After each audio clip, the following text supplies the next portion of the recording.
Arestado ang mag-inang Singaporean national na nahulihan ng kilo-kilong hinihinalang cocaine sa NAIA. Todo tanggi naman ang mag-ina na droga nga ang bitbit nila. Magbabalita si Dave Abuel. Inaresto ng NAIA Interagency Drug Interdiction Task Group ang mag-inang Singaporean na ito sa Terminal 3 kaninang madaling araw. Ang bagahe kasi nila may lamang cocaine na di bababa sa 14 na kilo at nasa 76 million pesos ang halaga. Sinubukan pa raw itong ikubli sa paraang magmumuka itong mga pasalubong na nabili sa airport. They've used a plastic po that would make it appear na binili ito sa duty free. Kung makikita po natin, if we will scrutinize po yung plastic na ginamit, nakasil siya, nakalagay doon yung mga goodies.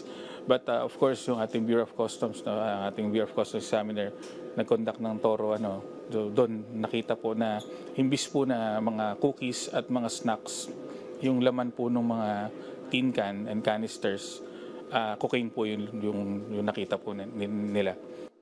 Sa profiling ng mga pumapasok na dayuhan sa bansa, laking pagdududa rin ng mga otoridad sa biyahe ng mga sospek papuntang Pilipinas. The two suspects came from Dubai, tapos nagpunta ng Doha and pumunta rito sa Pilipinas. Considering the fact that they are Singaporean national, why is it that instead of going back to Singapore, coming from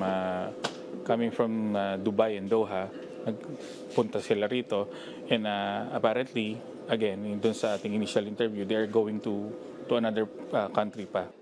Depensa na mag-inang sospek, wala silang alam na droga ang laman ng mga bag nila. Galing daw ang mga bagahe mula sa isang babaeng nakilala ng inang sospek sa Doha, Qatar. Wala rin daw alam ang kanyang anak tungkol dito.